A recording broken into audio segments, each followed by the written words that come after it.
guys, my name is Maddie or Books with Maddie, and today I'm going to be recommending you books based off of the pictures and GIFs that you sent me. Yesterday I tweeted and I asked you guys to send me pictures or GIFs or whatever of things, and that it was for a video, and this is said video. I'm going to be recommending you books based off of those pictures that you sent me, based off of the vibe, based off of what is depicted, based off of whatever scrap of potential plot I could get from the GIF/picture. So we're just gonna start. Starting off, we have this wonderful GIF. Wait, where am I gonna put the GIF? I'm gonna put it here. Okay. We have this wonderful GIF sent in by Mare, and it is Captain Holt and Terry from Brooklyn Nine-Nine doing a fancy little dance.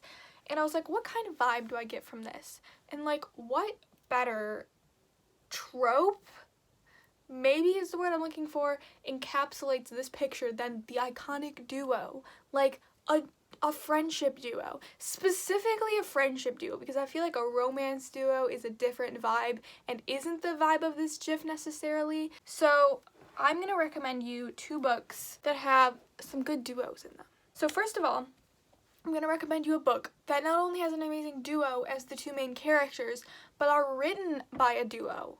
Double duo. And that is The Lost Causes of Bleak Creek by Rhett McLaughlin and Link Neal, or Rhett and Link. They wrote a novel, I think, like a couple years ago. I don't know when exactly it was. This was published in 2019. Oh my gosh, I thought this was published in like 2017. Wow. And this is like a horror-esque novel, like kind of like YA horror though. And it's about the two main characters, Rex and Leaf, who are like best friends. They're like loosely based off of Rhett and Link, and they're kind of discovering the secrets of their town.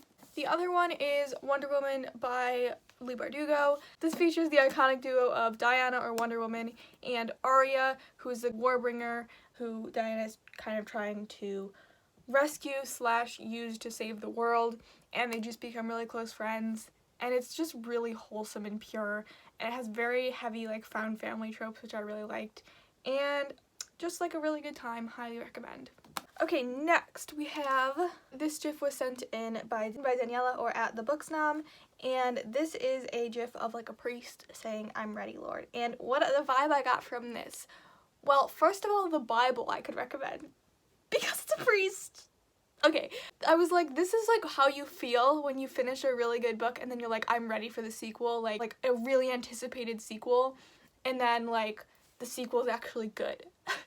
Very specific vibe I got from this was the first book is like so good, and the sequel I'm really highly anticipating. I buy it right away, and it's also very good, which for me is very rare. And I think there was only 2 sequels I could think of that fit this. These are my two favorite sequels probably ever. So, I haven't read a lot of sequels, so I don't have a lot of experience, but here we go. So the first one is Prodigy by Marie Lu. This is the follow-up to Legend, and this is my favorite book from the entire trilogy. It's so good.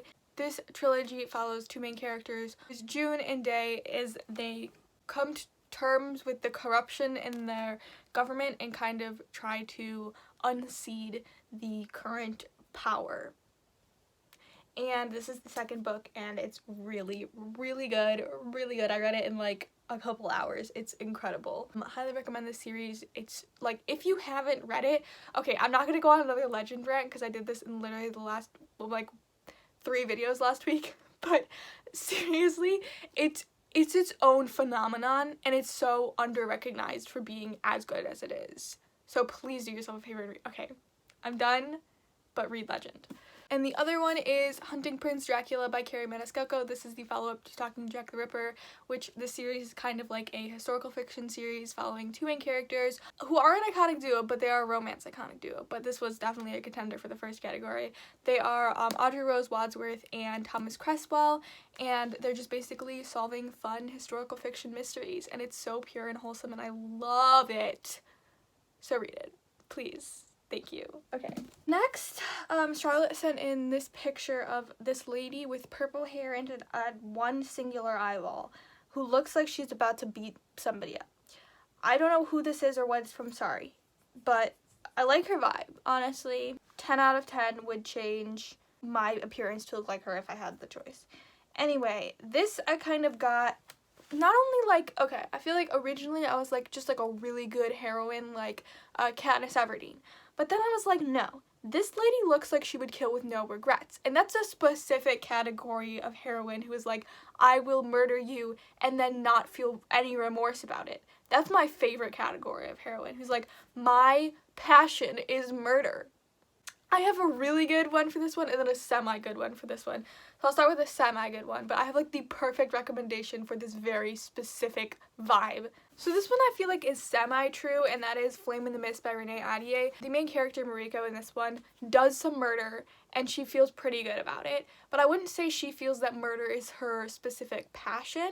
That is, oh, I forgot to give you the synopsis. This is basically like, Mariko is, I don't know if she's like royalty, she's like high-ranking, the daughter of somebody who's like really high ranking, and she's supposed to go into this arranged marriage, but after her like caravan gets attacked, she runs off and tries to find the reason that she was attacked and ends up joining this like really cool clan of people. And she does do some murder, and I feel like she doesn't feel particular remorse about it. So yeah. But if we're talking about murder is my passion heroine, look no further than The Falconer by Elizabeth May. The main character, now I'm gonna say her name wrong. Aliana, maybe. She kills fairies. I don't know. I don't remember exactly who or what she kills, like some kind of monster fairy things, and she literally really likes killing them a lot. Like, it's literally her passion. To kill is her passion, and she feels absolutely no remorse. Like, this is like her thing, and honestly, I'm here for that. That is amazing. I stan it. If you want a heroine who loves murder and has no regrets about it, The Falconer by Elizabeth May. Okay, next. So this next one is commented by this one. Okay, so this is a picture of Kris Jenner, and it says, this is a case for the FBI. Love this meme, definitely saved it. And okay, so the vibe I got from this one was not like police. It wasn't like, oh, a book that involves the FBI. It was like a book that blew my mind to such an extent that I needed an FBI level intelligence to understand it. Does that make sense? Like, I needed to read multiple passages of this book over and over again to potentially grasp one strand of the understanding of this book. I don't know if that makes sense or if that's too extreme, but I actually do have two books that made me feel this way. One more than the other. But first, The Silent Patient by Alex Michaelides. The ending of this book absolutely blew my mind. Like, I had to read it, like, probably 5 times the last, like, chapter or 2 over and over again, because it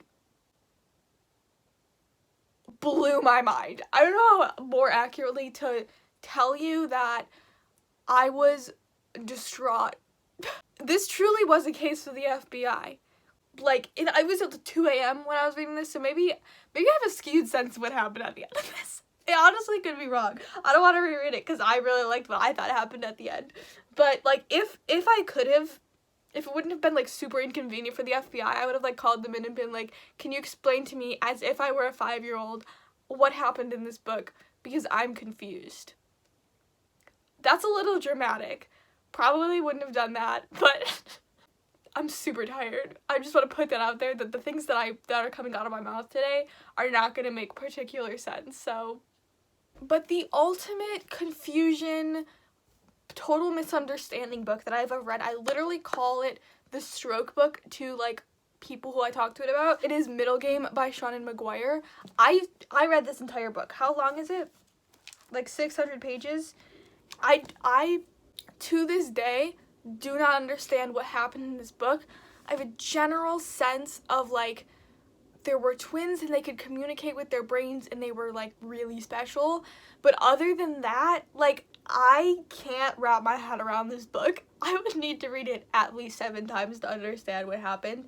The writing was really good. And, like, I could tell that it was a good book.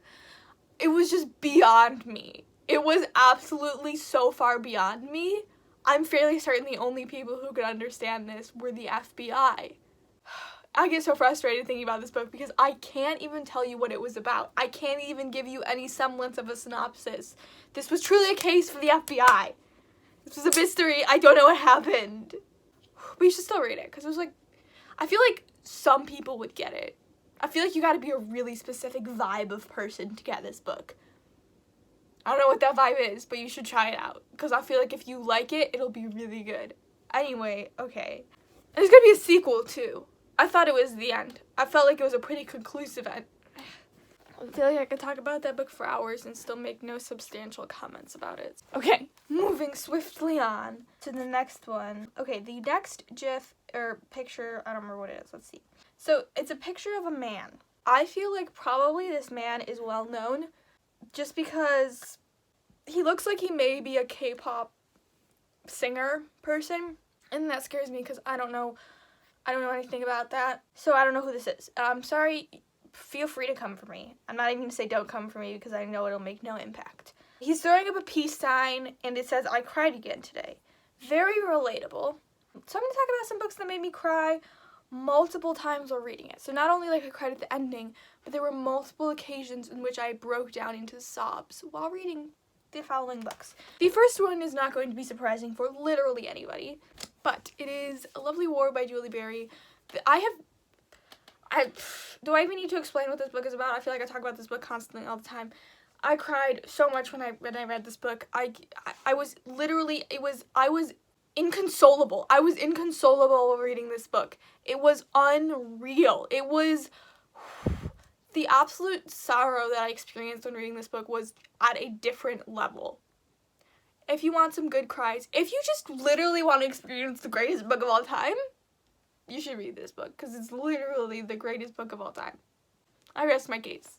On a more serious note though, the next book made me cry because of like serious actual trauma that occurred in the book and like abuse. So this is actually like very serious. But that is Bastard Out of Carolina by Dorothy Allison. I had this semester for my Women in Gender Studies class, and this book is like truly tragic and very, very heavy to read.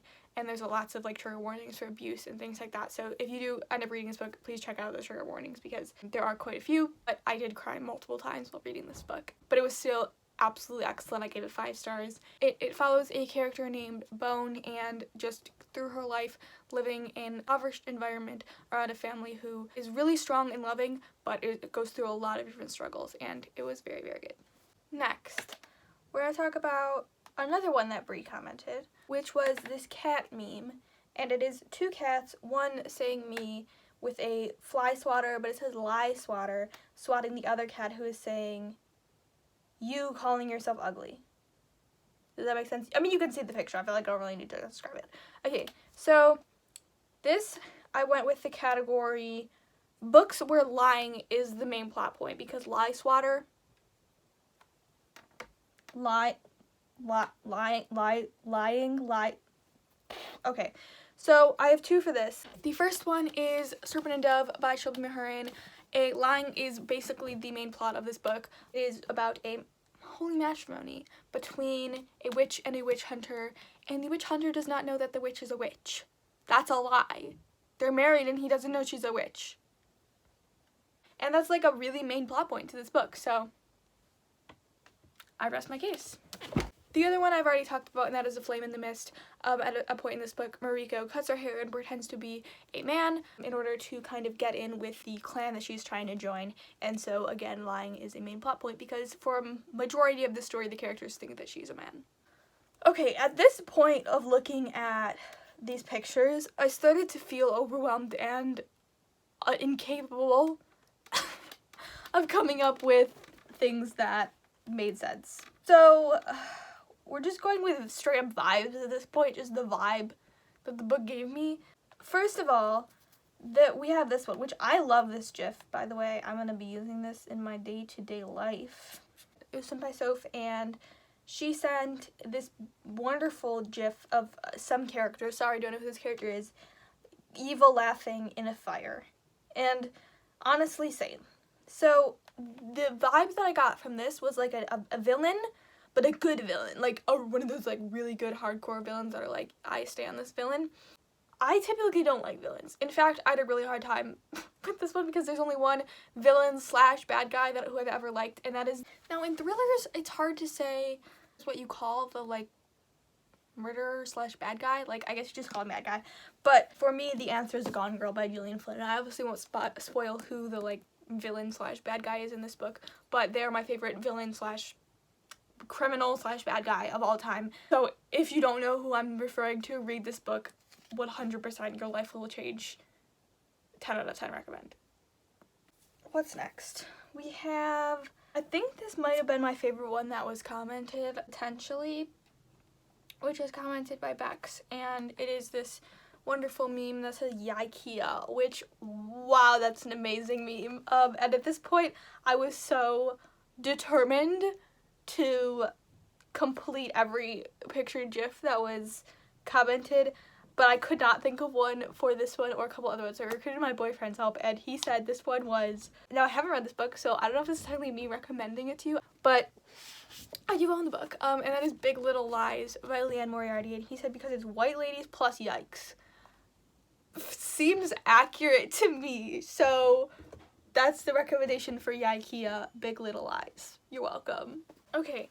Next, I love this one as well. I don't know why I find this one really funny and, like, endearing, but this is one that Perry at OK Carden commented, and it's like this weather forecast of, like, obsession and love and crush. The vibe that I found for this one was in a book when one character very clearly has a crush on the other character, and the other character ain't quite sure yet. Okay, so, like, this feels like a GIF meme. It's not a GIF. A meme that you would send to, like, your crush. But if you don't know, they have potentially unrequited feelings.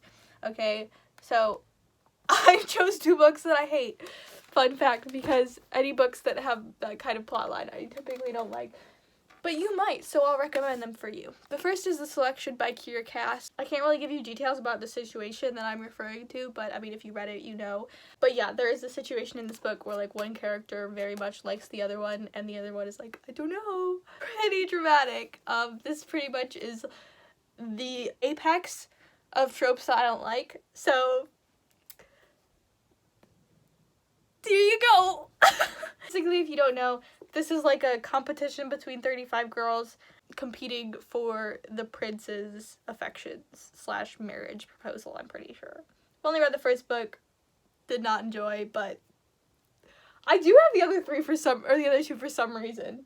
We'll see if I ever end up reading them. The next one is Cinder by Marissa Meyer. Please don't come for me, I didn't really like this book, but it is like a Cinderella sci-fi retelling, which is a really cool concept. I just didn't really enjoy it. It was very tropey for me, such as the trope where one character very much likes the other, and the other, in this situation, kind of reciprocates, but then something happens where, oh my gosh, potentially unrequited feelings. So, yeah, that's all I can tell you about this. I don't want to spoil who the characters are, but I feel like it's pretty obvious. But anyway, that's my recommendation for that one. Okay, what's next? Oh, this is another one that my boyfriend did. This is a picture of Baby Yoda looking like he has a lot on his mind, to be honest. I've never seen The Mandalorian, is I believe the show that Baby Yoda is in, and I believe this is Baby Yoda. Honestly, could be wrong. Oh wait, he's sleeping! Guys, I thought he was standing on the edge of a building. I thought this line at the bottom was the edge of a building, and the wall behind him was like another building. Okay. So he's sleeping. Okay. My bad. Misinterpreted that. But my boyfriend recommended Dune because spacey but meditative. I've never read Dune. I don't own Dune. That's my art. That's the recommendation for that meme picture. You're welcome. Oh, okay. Now this is... Okay, wait. I said the Ikea one was my favorite, didn't I? Or did I say the crush forecast? Okay, it doesn't matter because this one is officially my favorite meme that was commented, and it was commented by none other than Bex, of course. And it is this crying star, which I laughed at for probably 7 to 10 minutes when I first saw. I don't know why, but this meme absolutely sends me. I love it so much. It's just his face on a star crying. I don't know what it's from or who he is. Sorry. but I love him. Okay, so the category that I chose for this one is when you're overwhelmed by the absolute excellence of a book. Like, and you're not even crying because it was sad or happy or a bad ending or whatever. You're crying because you don't understand how somebody of the same species as you could create something so unbelievably good, perfect, that you don't understand how you could potentially in any way be related to them in even the regard that you are the same species. Does that make sense? Don't know. But that is the vibe that I got from this meme.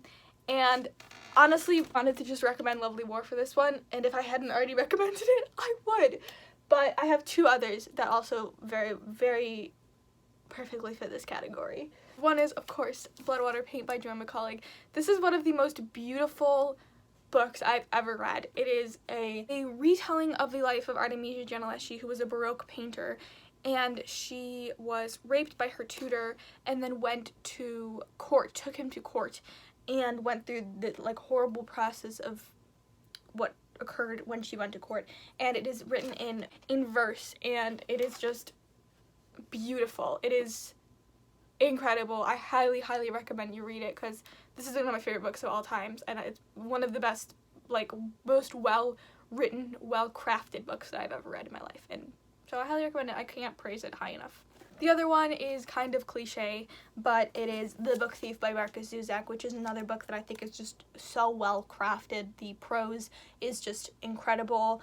The way the story unfolds is so genius, and this book is just perfect. I mean, it's so well known. I don't think it's underrated at all, but if you haven't had the chance to read The Book Thief yet, I really highly recommend you do, because it's just so well done. I wish I had better words right now. I wish I had like the ability to do these books justice with the words that I'm saying, but honestly, I feel like the only way to fully appreciate what they are and what they've done is to read them. So those two, I would say, represent this crying star, incredible picture meme star boy.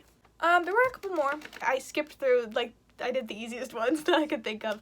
So there were a bunch that I wasn't able to get to, but maybe I'll do a part 2 to this video and I'll go back and do the rest of them. But I hope you enjoyed. This was really fun. I know some other people have done this. I'm not sure who did this idea first, or if there even was a first person who did it. I'm not sure how creditable this idea is. So if you can think of other people who have done this, comment below and I'll go watch the videos and enjoy them and everything. But that is it for this video. I hope you enjoyed and got some new recommendations. Let me know if you can think of any other books that might have fit one of these categories or one of these memes. Other than that, if you'd like to keep up with me, my Goodreads, Instagram, and Twitter are in the description below, so go follow me over there, like and subscribe if you enjoyed this video, and I hope you have a great day, I hope you have a great week, I hope you have a great life, and I will see you very, very soon. Bye-bye!